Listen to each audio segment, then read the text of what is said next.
ఈ మాటలు మమ్మల్ని స్వస్థపరిచే మాటలు కానీ మేము జీవము లేకుండా ఉన్నప్పుడు ఈ మాట సెలవించినప్పుడు మాకు బలం కలుగుతుందయ్యా. అవునయ్యా, ఆ యొక్క డ్రై బ్రోన్స్ ని చూసి రజని ప్రవక్త మాట్లాడినప్పుడు వాటికి జీవం కలిగిందయ్యా. చలో ఒకసారి అందరూ కూడా కలిసి కష్టములలో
ఆశ్రయం తండ్రి, మాకున్న తోడు, మాకున్న నీడ నీవయ్యా.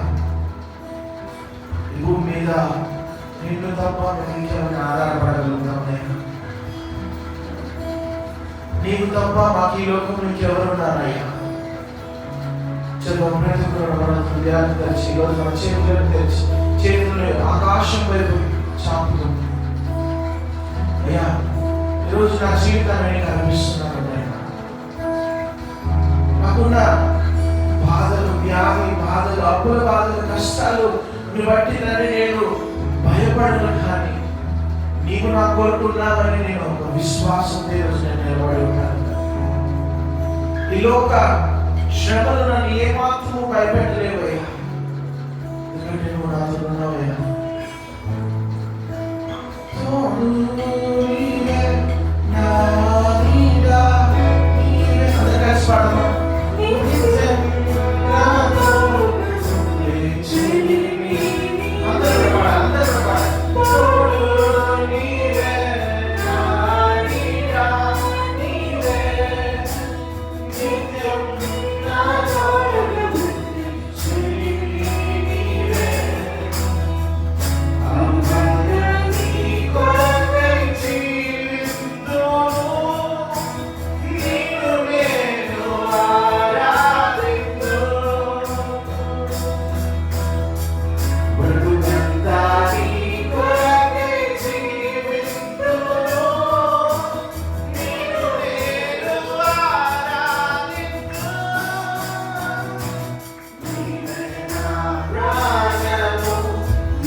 మాటల కొరకు మమ్మల్ని మేము సిద్ధపరచుండగా ఈ మాటల ద్వారా మమ్మల్ని బలపరచాలని కోరుకుంటున్నాం. మా ప్రియ రక్షకుడైన యేసుక్రీస్తు నామములో అడిగి వేడుకుంటున్నాం తండ్రి. ఆమేన్. హల్లెలూయా, హల్లెలూయా. కూర్చుందాం.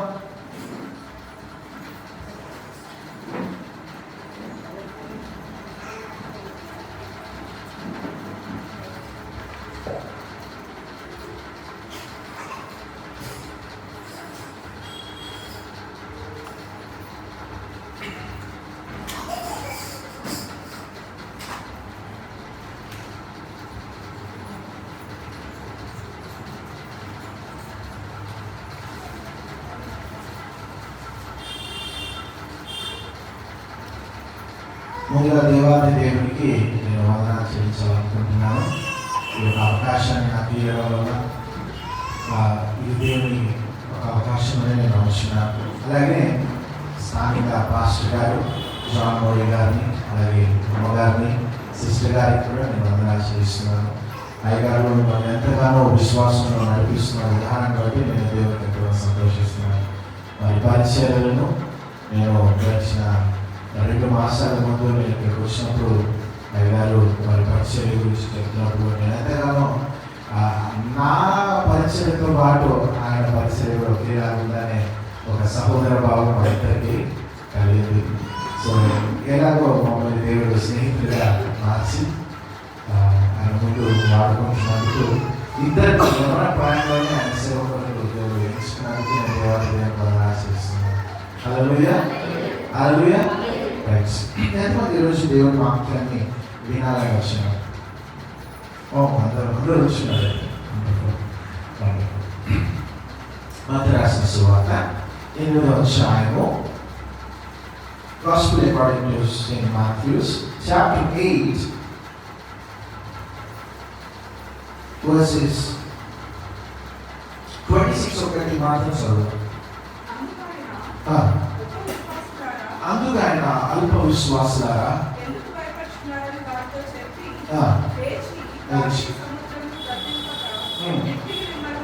చాలా కాళ్ళు వస్తున్నాం. ఒక నిమిషం అందరూ కాళ్ళు వస్తున్నారు. ఈ వాక్యం కొరకు మనం ప్రార్థించాలి. దేవా రోజు మనకు మాట్లాడాలి. అనేక ప్రయాణంలో దేవుడు మనతో మాట్లాడాలని మనం కోరుకోం. ఏదో విన్నాంలే అని అనుకుంటాం. దేవుడు మనతో మాట్లాడాలి. మనము కేవలం దేవుడిని అడగాలి. దేవా రోజు మనతో మాట్లాడు నువ్వు అడగలిగితే దేవుడు మనతో రోజు మాట్లాడాల్సింది. మహాగణ పరిస్థితులను వందనాలు చేస్తున్నాము. ఇదే కాలంలో వాక్యం కొరకు ప్రార్థన చేస్తున్నామే. మీరు మాతో మాట్లాడండి. మీరు మాట్లాడితే మా జీవితాలు మెరుగుపడతాయి. మీరు మాట్లాడితే మా జీవితాలలో మేము అనుకున్న కార్యాలను మేము ఇంకనూ బహారంగా అర్థం చేసుకోగలిగిన జ్ఞానం మాకు దయచేస్తుంది. అని మీ మాటల ద్వారా మమ్మల్ని ఇక్కడి నుంచి పంపించాలని కోరుకుంటూ ప్రభువైన యేసుక్రీస్తు ద్వారా ఈ వేడుకుంటున్నాం దేవుడి. ఆమేన్. హల్లెలూయా, హల్లెలూయా. రైట్. ఇక్కడ మత్తయి రాసిన సువార్త 8వ అధ్యాయంలో ఒక మాట మనం చూస్తున్నాం. యేసు ప్రభువారు తన శిష్యులను చూసి ఏమని అంటున్నారట? అల్ప విశ్వాసులారా. అంటే అక్కడ జరుగుతున్న సందర్భము ఏంటి అని మనం ఆలోచించినప్పుడు యేసు ప్రభువారు తన శిష్యులు కలిసి ఏం చేద్దాం అనుకున్నారు? వాళ్ళు పక్క ఇంకొక ప్లేస్కి మనము వెళ్ళాలి, పదండి మనం అందరం కలిసి ఎట్లా వెళ్దాం? బోట్కి వెళ్దాం. రైట్. బోట్లు వెళ్తుండగా అకస్మాత్తుగా బోట్కి ఏమైపోయిందంటే అలలు, తుఫాను వచ్చాయి. ఇప్పుడు ఈ అలల మధ్య, ఈ తుఫానుల మధ్య యేసు ప్రభు వారు ఏం చేస్తున్నారట? ఏం చేస్తున్నారు చెప్పాలి. చదువుదాం. ఒకవేళ ఆ బైక్ ఒక మీకు తెలియకపోవచ్చేమో. 8వ అధ్యాయం 23 నుంచి 27 వరకు ఒకసారి ఫుల్గా ఆ పేరు ఒకటి మనం చదువుదాం.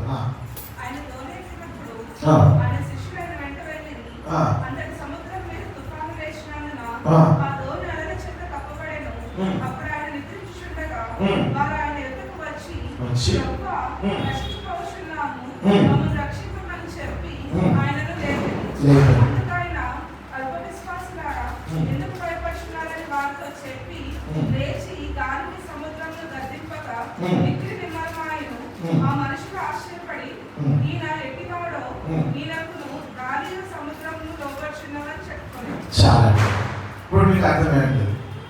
యేసు ప్రభు వారు అక్కడ పెద్ద తుఫాన్ వచ్చింది. ఆ తుఫాను మధ్యలో ఆయన ఏం చేస్తున్నారంట? పడుకొని నిద్రపోతున్నారు కదా. నేను ఒకసారి ఆలోచించాను. తుఫాన్ వచ్చింది, సాధారణమైన ప్రజలు వాళ్ళు భయపడడంలో తప్పేముందంటారా? తప్పేముందంటారా? లేదు కదా. యేసు ప్రభు వారు అక్కడ చూసి వాళ్ళని కోపంగా అంటున్నాడు. ఏమంటున్నాడు అంటే, ఓయ్ అల్ప విశ్వాసులా. నేను ఆలోచించాను, దేవా అక్కడ నిజం ఆ యొక్క స్ట్రగుల్ అనేది నిజం. చస్తామో బతుకుతామో అనే ఒక పరిస్థితి నిజం. ఇప్పుడు ఇంత కఠినమైన పరిస్థితులలో నువ్వు వాళ్ళని చూసి అయ్యో పోనీలే ఏం కాదు నేను ఉన్నా కదా ఓదార్చాలి కానీ ఏమంటున్నావు? అల్ప విశ్వాసాలని ఇంకో వాళ్ళని ఏం చేస్తున్నావు? దుఃఖం పెడుతున్నావు కదా. మనం కూడా అన్నిసార్లు అట్లనే అనిపిస్తుంది కదా. మన జీవితం అలలు తుఫానులు, కష్టాలు, బాధలు, వేదనలు, నిందలు, అప్పుల బాధలు, ఆరోగ్య సమస్యలు ఇవన్నీ వస్తున్నప్పుడు మనం బాధపడేటప్పుడు చాలాసార్లు బాధపడకండి, మీ విశ్వాసం లేదు అని ఎవరైనా అంటే మంచి అనిపిస్తుంది. నా బాధ నీకు ఏం తెలుసు, నా నొప్పి నీకు ఏం తెలుసు. యేసు ప్రభువు వారు కూడా అక్కడ ఉన్న వారితో ఎలా ఎందుకు మాట్లాడాడో నేను ఆలోచిస్తున్నప్పుడు న్యూటన్స్ థర్డ్ లా మీకు ఏమైనా తెలుసా? Newton's third law anybody?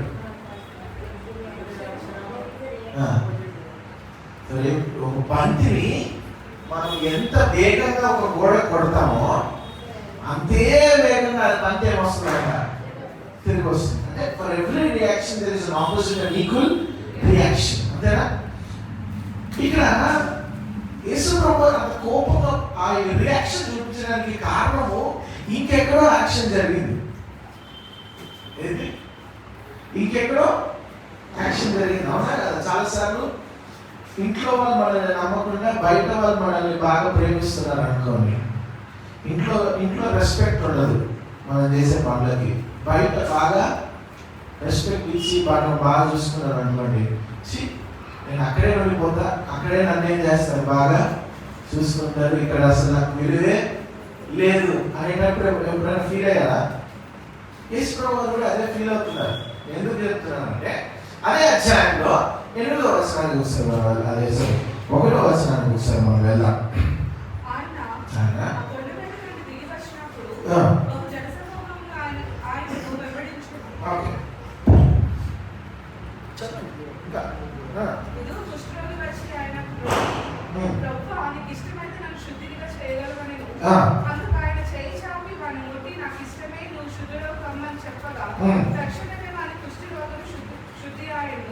అప్పుడు యేసు ఎవరితోనూ ఏమీ చెప్పకపోయి, కానీ నీవు వెళ్ళి వారికి సాక్షాత్తు నీ దేహమును యాజకునికి కనపరుచుకొని మోషే నియమించిన కాలం సమర్పించమని వారితో చెప్పాడు.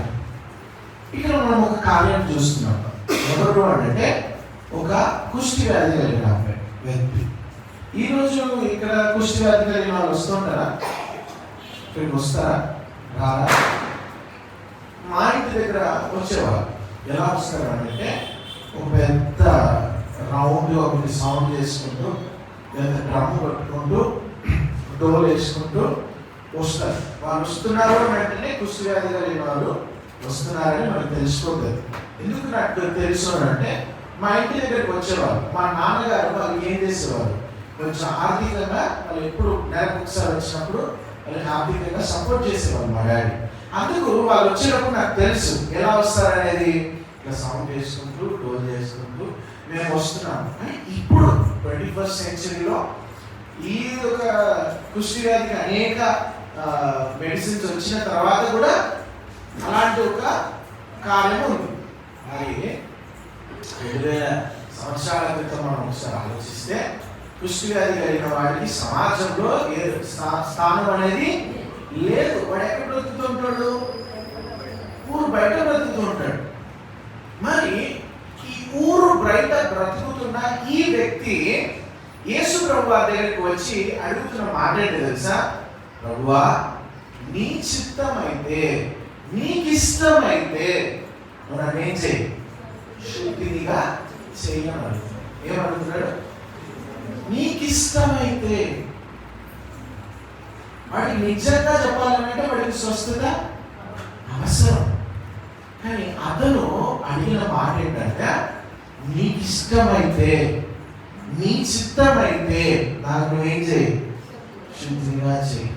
నేను ఒక క్వశ్చన్ అడుగుతాను. యేసు గురించి ఆ వ్యక్తి ఇంతకు వినుంటాడో వినకపోవచ్చు. ఆయనతో తిన్నవాడు కాదు, ఆయనతో ఉన్నవాడు కాదు. సమాజంలోనే రానప్పుడు యేసు ప్రభు గారితో తిరిగి ఉంటాడంటారా? కానీ ఆ వ్యక్తి అడుగుతున్న మాట ఏంటో తెలుసా? దేవా, నీ చిత్తమైతే నన్ను శుద్ధిగా చేయి. అంటే దేవుని యేసు ప్రభు యొక్క చిత్తాన్ని అడుగుతున్నాడు. రైట్? ఇక్కడ శిష్యులేమో మేము నశించిపోవడం నీకు ఇష్టమా? యేసు ప్రభువారిని ఎరగని వాళ్ళేమో నీ చిత్తమైతే చేయని అడుగుతున్నాడు. యేసు ప్రభుని ఎరిగిన వాళ్ళేమో మేము నశించిపోవడం నీకు. ఇంకా మార్కస్ సువార్తకి వెళ్ళిపోతే అందులో నీకు చింత లేదా? ఇంత కష్టపడుతున్నావు, నిద్రపోతున్నావు, నువ్వు నిద్ర. హల్లెలూయా. అదొకటే కాదు, కిందకి రండి. అట్లా 8వ అధ్యాయంలో కిందకి వస్తే 5వ వచనానికి వస్తే వెళ్తే వచ్చి ప్రభువా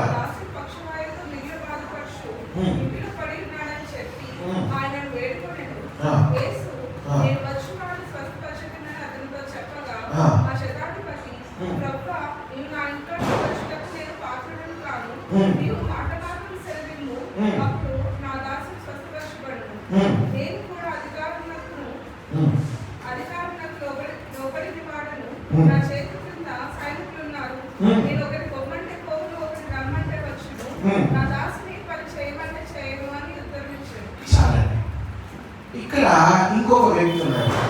ఎవరు? శతాధిపతి. అంటే సైనికులకు అధిపతి. అంటే 100 మందికి ఒక కమాండర్ లాంటి వాడు. ఆయన ఏమంటున్నాడు? ఆయన యూదులంటారా? యేసు ప్రభు ఏది ఉంటాడంటారా? యేసు ప్రభుతో తిని ఉంటాడంటారా? యేసు ప్రభుతో తిరిగి ఉంటాడంటారా? లేదు. ఆయన యేసు ప్రభు గారి దగ్గరకు వచ్చి అడుగుతున్నాడు, నా యొక్క పనివాడు ఒకడు ఏమై ఉన్నాడు?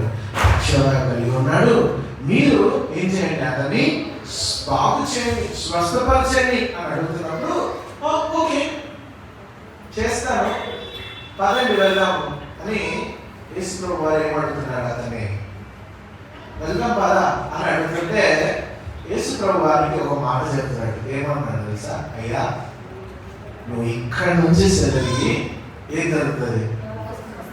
అక్కడ నా దాసుడు స్వస్థపరిచాడు. ఆయనకు మాట అంటున్నాడు, నేను ఒక శతాధిపతిని, నా కింద 100 మంది ఉంటారు. నేను ఒకరిని కూర్చోరా అంటే, ఒకరిని నిలబడరా అంటే ఒకరిని పోరా అంటే పోతారు. అంటే నా మాటకే ఇంత అధికారం అంటే, ఇది మానవుడైన నాకే ఈ అధికారం ఉంటే నీకు ఇంకా ఎంత అధికారం ఉంది?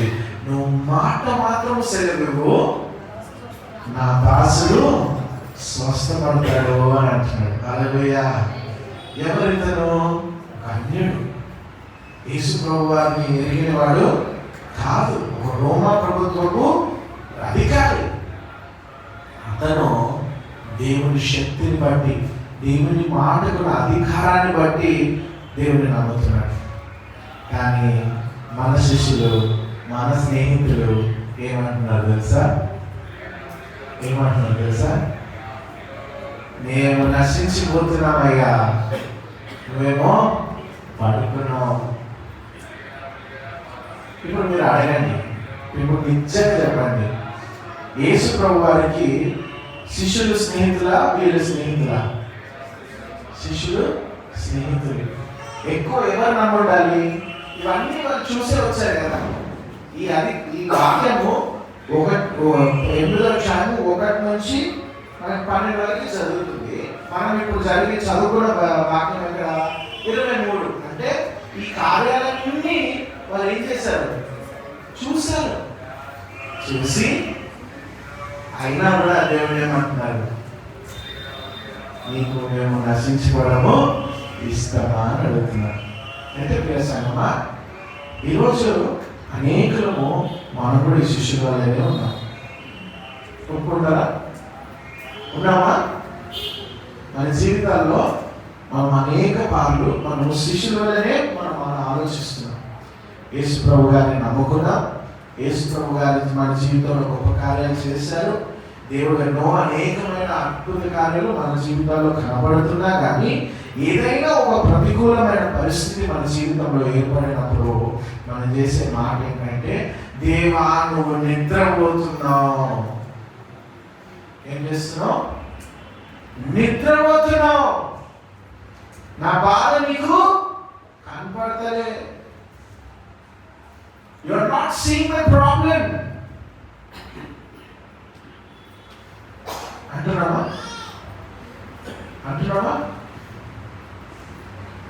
యేసుప్రభు వారు ఇదిగా బాధపడ్డారు.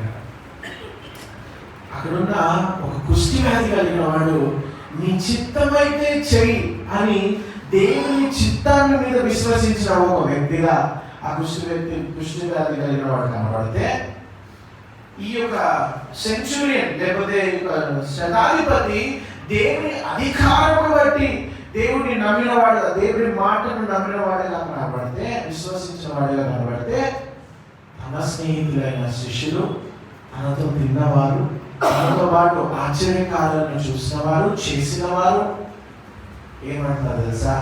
మేము నశించిపోతున్నాము అంటున్నారు. ప్రియ సంగమా, ఈరోజు మనల్ని మనం ఒకసారి ఆలోచించుకోవాలి.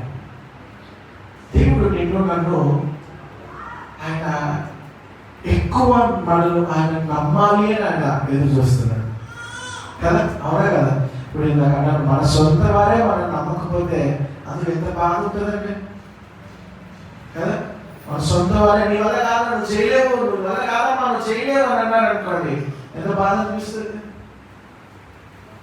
యేసుప్రభు వారు కూడా అదే బాధపడుతున్నాడు. చూడండి, అరే నా బిడ్డలు, నా స్నేహితులు ఇన్ని చూశారు, నేను చేసిన కార్యాలు, వారి పడిపోయిన స్థలంలో నుంచి వాళ్ళని నేను లేవనెత్తాను, వారి పూర్వ జీవితం ఎలా ఉంది, వారు ఎంత భయంకరమైన అపవాది శోధనతో ఉన్నప్పుడు వారిని నేను లేవనెత్తాను, కాపాడుకున్నాను, రక్షించుకున్నాను. అయినను మరొకసారి ఏదైనా ప్రాబ్లం వచ్చినప్పుడు వారు ఏం చేస్తున్నారు? నన్ను నిందిస్తున్నారు. సగమా, ఈరోజు దేవుడు నిన్ను నన్ను ఒక ఫ్యామిలీ మెంబర్ లాగా చూస్తున్నాడు కదా. తన శిష్యులు ఆయన ఏమని పిలిచాడంట? స్నేహితులారా, my friends. Friends are families కదా, అవునా కదా? ఈరోజు యేసుప్రభు వారు మనల్ని కూడా ఒక ఫ్రెండ్ లాగా పిలుస్తున్నాడండి. ఆమేన్, ఆమేన్. కొంచెం గట్టిగా చెప్తామా? ఆమేన్. ఎస్. ఆలోచనలోకి వెళ్ళిపోయారా? ఈరోజు మనం ఆలోచించాలి. దేవుడు మనల్ని నమ్మమని పిలుస్తుంటే మనం ఏం చేస్తున్నాము? డౌట్ చేసుకుంటూ కూర్చుంటున్నాం, సందేహిస్తున్నాము. దేవుడు మనల్ని విశ్వసించు అని పిలుస్తుంటే మనం ఏం చేస్తున్నామంట? సందేహాన్ని చూపిస్తున్నాం. నేను ఎప్పుడు మా సంఘంలో ఒక మాట అంటాను, దేవుడు మన విశ్వాసాన్ని కనపరిచే దేవుడు. ఏంటి? మన విశ్వాసాన్ని కనపరిచే దేవుడు. నేను ఇలానే చేస్తాను అని ఎక్కడ రూల్ రాయలేదు.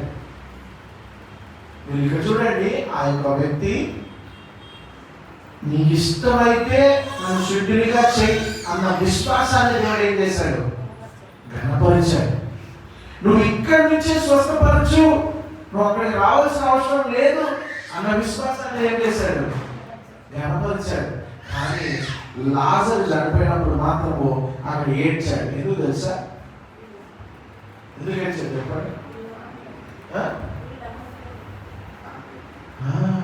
Family is not believing. 4 రోజులు అయిపోయింది, నువ్వు అప్పుడే వచ్చుంటే బతికేవాడు అని ఫ్యామిలీ స్టార్టెడ్ థ్రోయింగ్ స్టోన్స్. రాజేస్తుంది ఇట్లా. వాళ్ళు లేకపోయినా కంటి చూపుతుంది. ఇప్పుడేం చేస్తాం నువ్వు? ఇంకా వాట్ కెన్ యు డు?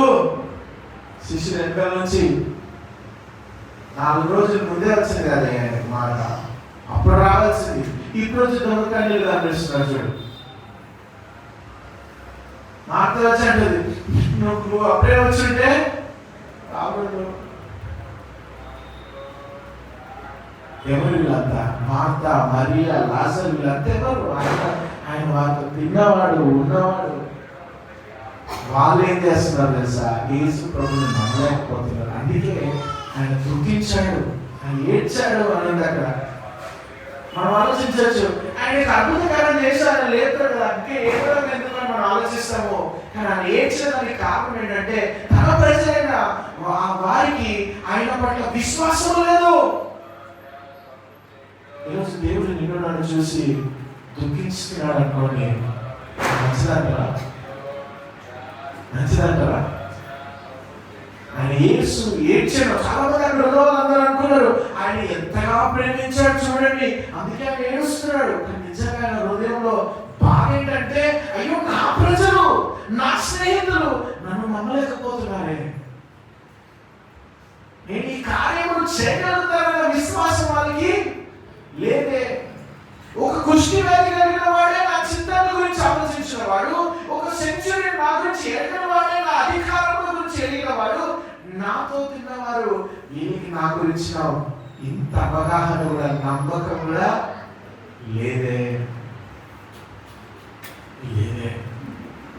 ప్రియ సంగమా, క్రీస్తు ప్రభువారు మన విశ్వాసాన్ని బలపరిచే దేవుడు కదా. సెంచురీని చూసి ఏమన్నాడు తెలుసా? ఇశ్రాయేలీయులలోనే ఇటువంటి విశ్వాసం కలిగిన వాడిని నేను చూడలేదు అని అన్నాడు. సిగ్గు అప్పుడే వచ్చినాడు వీళ్ళకి, ఎవరికి? శిష్యులకి. అరే నన్ను పక్కన పెట్టుకొని ఇంకెవరినో పొగుడుతున్నాడే అన్న ఫీలింగ్ అప్పుడే వీళ్ళకి వచ్చింది. అప్పుడు కూడా రాలేదు మనకి, ఎందుకంటే వారికి విశ్వాసం విలువ తెలియదు. ప్రియ సంగమా, ఈరోజు ఎందుకు అనేక సార్లు మనకి శ్రమలు వస్తాయి, బాధలు వస్తాయి అని అంటే దేవుడు మనల్ని బలపరచడానికి. దేవుడు మనల్ని బలపరచడానికి. యేసు వారికి తెలియదా ఆ గోడెలు ఆయన లేడా? ఉన్నాడా లేదా అండి? చచ్చిపోతే దేవుడు యేసు కూడా ఏం రావాలి, దాంట్లో మునిగిపోవాలి. ఎస్ సార్,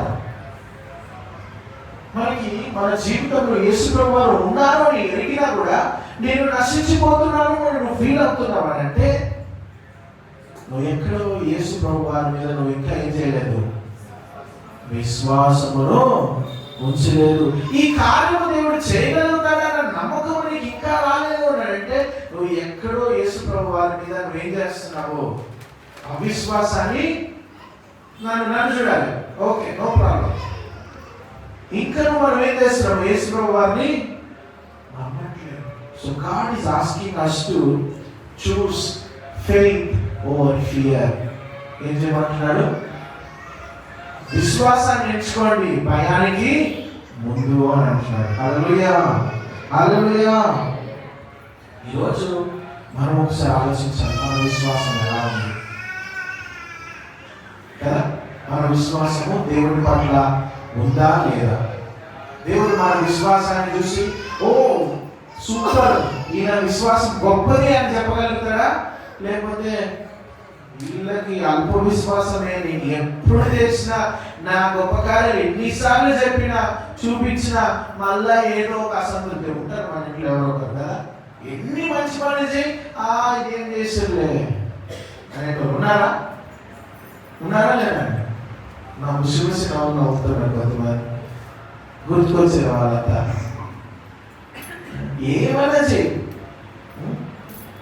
అది మాత్రం సాటిస్ఫై కాదు. మంచి టీ పెట్టు, టీ పెడితే ఆ కొద్దిగా షుగర్ ఎక్కువైందమ్మా, ఏమైంది? No satisfaction. సంథింగ్ చెప్పాలా, ఏదో ఒక కొరత చెప్పాలా. సంగమా, యేసు ప్రభు వారికి కొరత చెప్పుకోవాలంటే ఇష్టం ఉండదు, ఆయన నమ్మే వాళ్ళంటేనే ఇష్టం. ఏంటి చెప్పలు పెడదామా? హల్లెలూయా, హల్లెలూయా. ఎస్, ఈరోజు మనము మన యొక్క భయాలను నమ్మకుండా క్రీస్తు ప్రభు వారి యొక్క ప్రెసెన్సే నమ్ముదాం. ఆమేన్, ఆమేన్. క్రీస్తు ప్రభు వారు మనతో ఉన్నారు.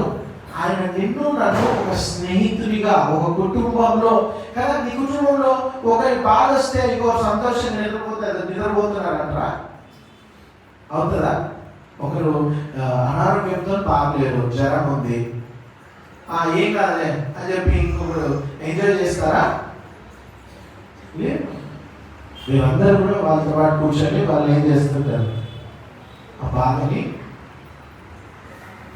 సంపాదిస్తుంటారు. కొన్ని ఓకే ఏం కాదు, హాస్పిటల్కి వెళ్తాం, ఇది నువ్వు ఇది చేసుకుందాం, వంట చేసి పెడుతుంటారు. అంటే వాళ్ళు చూసుకోవడానికి మీరు ఏం చేస్తుంటారు, ప్రయత్నిస్తుంటారు. ఈరోజు క్రీస్తు ప్రభువారు నిన్ను నన్ను ఒక కుటుంబంగా పిలుస్తుంటే ఆయన మనం వదిలేస్తారా? వదిలేసే దేవుడు అంటారా? ఎంతమంది వదిలేస్తారయ్యా అని ఎవరు ఉన్నారు ఇక్కడ? లేదయ్యా, ఆయన ఎప్పుడు పట్టుకునే దేవుడు అనే వాళ్ళు ఎంతమంది ఉన్నారు ఇక్కడ?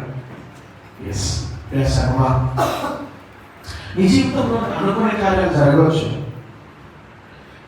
నువ్వు అనుకోలేని సందర్భాలు నీకు జరగవచ్చు. మరి ఎందుకు దేవుడు ఇది అనుమతించాడనే ప్రశ్న నీలో రావచ్చు. కానీ దేవుడు అంటున్నాడు కదా, ఆయన సర్వజ్ఞాని. నీ జీవితంలో ఎందుకు ఇది వచ్చిందనే దానికి నువ్వు ప్రశ్నించడానికి జవాబు దొరకదు. ఎందుకంటే ఆయనకు తెలుసు నేను ఎప్పుడు హెచ్చించాలో, నిన్ను ఎప్పుడు కనపరచాలో, నిన్ను ఎప్పుడు నీ నిద్ర నుంచి బయటికి తీసుకురావాలో ఎవరికి తెలుసు? దేవునికి తెలుసు. Let us not hurt Jesus by our doubts. మనకు అర్థమవుతుంది అన్నమాట. నా యొక్క డౌట్స్ తోటి దేవుని యొక్క పవర్ని ఏం చేయొద్దు, తక్కువ చేయొద్దు. అవునంటారా కాదంటారా? ఇప్పుడు సచిన్ టెండూల్కర్ దగ్గరికి పోయి, సచిన్ టెండూల్కర్ ఎంతమంది తెలుసు? I'm not a cricket fan, నాకు అందుకే లేటెస్ట్ ఉన్న వాళ్ళంతా తెలియదు.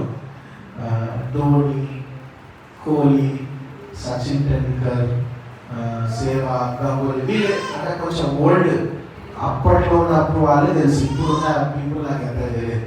రైట్, వాళ్ళ దగ్గర సచిన్ దగ్గర పోయి నువ్వు 6 కొట్టగలుగుతావా అని అంటే అవుతుందా? సచిన్ కూర్చొని సచిన్ లాగా అంట ఇంకొక నెక్స్ట్ క్రికెటర్ కూడా రావడం కష్టమే అంట. మరి ఇప్పుడు ఎవరైనా వచ్చారో నాకు తెలియదు. వచ్చారా సచిన్ లెవెల్కి ఎవరైనా వచ్చారా? క్రికెట్కి ఆయన గాడ్ కదా. అంటే తెలుసా అందరూ సచిన్ టెండూల్కర్ తెలుసు కదా. మన క్రికెట్లో అసలు అంటే సచిన్ టెండూల్కర్ వెళ్ళి నువ్వు 6 కొట్టగలుగుతావా, బౌండరీ దాటించగలుగుతావా బాల్ అని అంటే బాగుంటుందా? అదేంటి ఆయన గేమ్ని మనము కించపరిచినట్టు, అవమానపరిచినట్టు. నీ దేవుడి దగ్గర పోయి నువ్వు ఈ కార్యం చేయగలుగుతావా, నువ్వు చేస్తారేవా అంటే దానికి అర్థం ఏంటి? అర్థమవుతుందా? ఇంక మీద మన దేవుడిని కించపరిచేవారుగా, తక్కువ చేసి మాట్లాడేవారుగా, దేవుడు మనల్ని చూడట్లేదనే వాళ్ళగా మనం ఉండనే. కళ్ళు వస్తున్నాం ఒక నిమిషం, ప్రతి ఒక్కరు క్లోజ్ అవర్ ఐస్. ఒకసారి అడుగుదాం, దేవా మన జీవితంలో ఎక్కడైనా నేను కించపరుచుంటే నన్ను క్షమించినా, ఎక్కడైనా నేను బాధ పెట్టుంటే నన్ను క్షమించు. నాకు డౌట్స్ ద్వారా నేను ఎక్కడైనా నేను బాధ పెట్టుంటే నన్ను క్షమించు.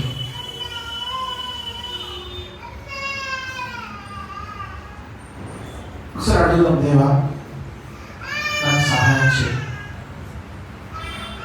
Teach me not to doubt you master.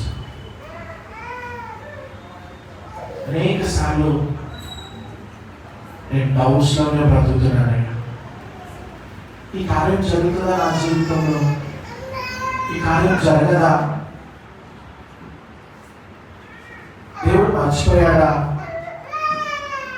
దేవుడికి నా పట్ల, నా కుటుంబం పట్ల ఉద్దేశం లేదా కదా? అనేక సార్లు మనము ఇలాంటి ప్రశ్నలు కూడా మనం వెళ్తుంటాం.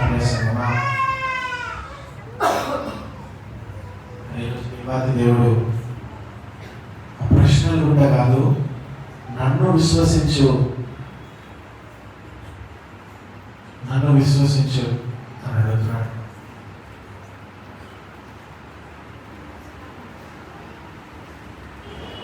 ఈరోజు తుఫాను ఆయన మాటకు లోపడుతుంది. కానీ మానవులైతే మనము, ఆయన నిజంగా ఆయన అక్కడ కామ్ చేసింది ఎవరినంటే తుఫాన్ని కాదు, వారి లోపల ఉన్న అలజడులను. ఈరోజు ప్రియ సంగమా, నీ జీవితంలో ఈరోజు ఒకవేళ అలజడలు ఉంటే వాటిని నెమ్మది పరచడానికి క్రీస్తు ప్రభువు ఉన్నాడండి. ఈరోజు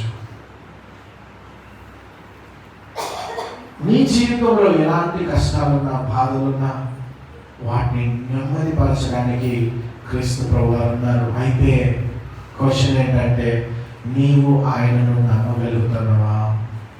can you trust in his will? ఒక కుష్టి వ్యాధి కలిగిన వాడు క్రీస్తు ప్రభువారిని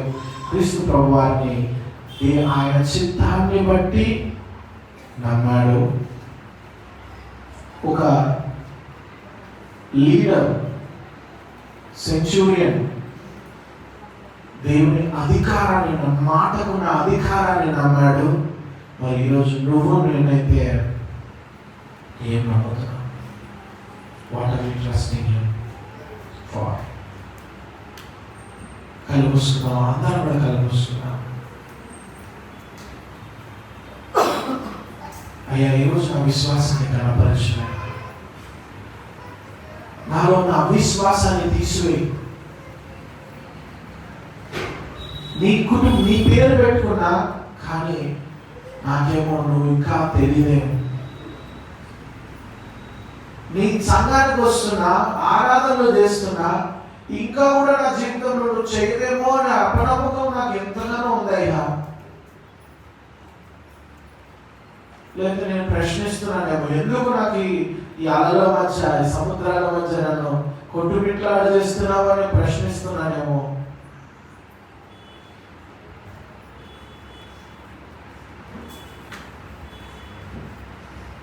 నన్ను నేర్పించాయి నాకు ఈరోజు నేను నమ్మడానికి నాకు నేర్పించు. I want to trust in you. I want to trust in you.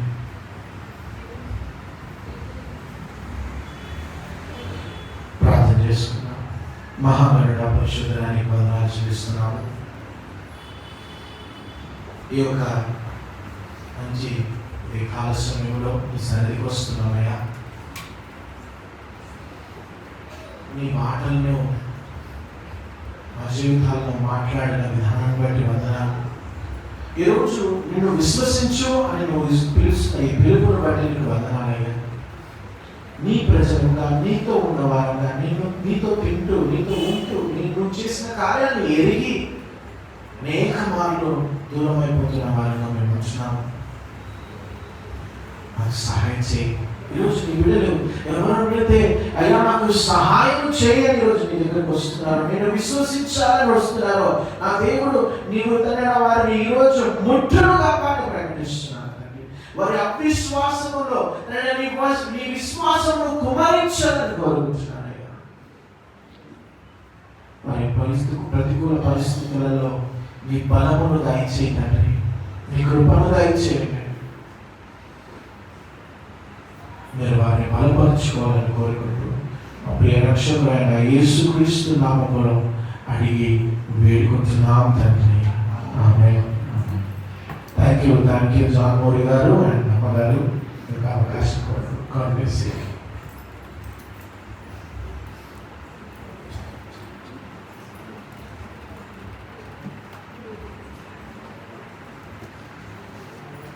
Thank you so much pastor గారు ఫర్ యువర్ వండర్ఫుల్ వర్డ్. యాక్చువల్గా నేను ఈవినింగ్ తెలియజేస్తానండి.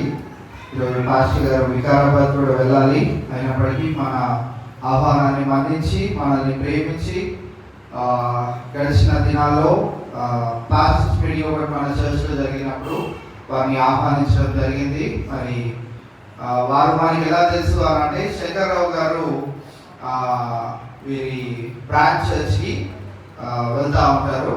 ఎర్లీ మార్నింగ్ 7 o'clock సర్వీస్కి వెళ్తూ ఉంటారు. ఆ పరిచయంతో మరి పాస్టర్స్ మీటింగ్లో ఒకసారి వాక్యం చెప్పిద్దాము అని వారు మరి మనోజ్ గారిని మనకి పరిచయం చేయడం జరిగింది. ఇది రాగా మరి పారి అబ్రహం గారు రావాలి, కానీ వారి సంఘంలో కూడా ఒక ముఖ్యమైన కార్యక్రమం జరుగుతూ ఉన్నది. కావున వారు రాలేని పక్షాన నేను సాయంకాలం వేళ మరి వీరిని అడగగానే వీరు మన ఆహ్వానాన్ని మానించి మన మధ్యాహ్నానికి వచ్చి చక్కనటువంటి ప్రెజెంట్ వర్షిప్ ని జరిగించి, అలాగే దేవుని యొక్క వాక్కులో మన జీవితాలను ఏ రీతిగా కట్టుకోవాలి, ఏ రీతిగా మనం దేవుని దగ్గరికి వెళ్ళాలి, ఏ రీతి విశ్వాసాన్ని మనం కనపరచాలని విషయాలను మరి వారు మనకు తెలియజేసి మనల్ని బలపరిచి ఇప్పుడు ప్రాముఖ్యమైనటువంటి ప్రార్థన సమయంలో మనం గడుపుతున్న వేళ మనకి ప్రేయర్ రిక్వెస్ట్ మన కుటుంబం గురించి వస్తుందా, వేరే వాళ్ళ గురించి వస్తుందా? మనం చేసినప్పుడు, మనం ప్రేయర్ చేసినప్పుడు మనకి వేరే వాళ్ళది వస్తుంది. వేరే వాళ్ళది వస్తున్నప్పుడు వాళ్ళ గృహంలో ఉన్న సమస్య నిమిత్తమై మనము ఎలాంటి విశ్వాసము అవునా? అలానే చేయాలా? ఇలా ఖచ్చితంగా అవుతుంది. ఖచ్చితంగా అవ్వట్లేదు అంటే మనం మన దేవుని ఏం చేస్తున్నట్టు? అవమానపరుస్తున్నట్టు, కించపరుస్తున్నట్టు. ఆ విలువైన మాటలను మన దేవుడు ఎటువంటి దేవుడు ఎరిగిన మనము ఇవాళ ప్రార్థనలో మన సమయాన్ని గడిపించిన వేళ ఖచ్చితంగా నిశ్చయంగా దేవుడు ఈ పలానా కుటుంబంలో కార్యాన్ని సఫలపరుస్తాడు అనే విశ్వాసంతో మనము ప్రార్థన చేద్దాం. అటు రీతిగా పరిశుద్ధాత్మ దేవుడు ముందున్న సమయం అంతయు మనకు దీవెనకరంగా మరి ఈ ప్రార్థనల ద్వారా కుటుంబాలలో దేవుడు నెమ్మదిని, శాంతిని, సమాధానము, ఆశీర్వాదము నిండాలుగా దయచేసినట్లు ముందున్న సమయాన్ని మరి మన పాస్టర్ గారు నడిపిస్తారు కనుక మీ చేతుల్లో ఇంకా ఎవరికైనా ఈ ప్రేయర్ రిక్వెస్ట్ రానట్లయితే దయచేసి మీరు తీసుకొని మీ కుటుంబ ప్రేయర్ రిక్వెస్ట్ దీంట్లో రాయండి. మరి పాస్టర్ గారు ముందున్న సమయాన్ని మరి నడిపిస్తారు కనుక మీరు అందరూ ప్రార్థనలో గడపాల్సిందిగా మీకు మనవి చేస్తా ఉన్నాం. Thank you.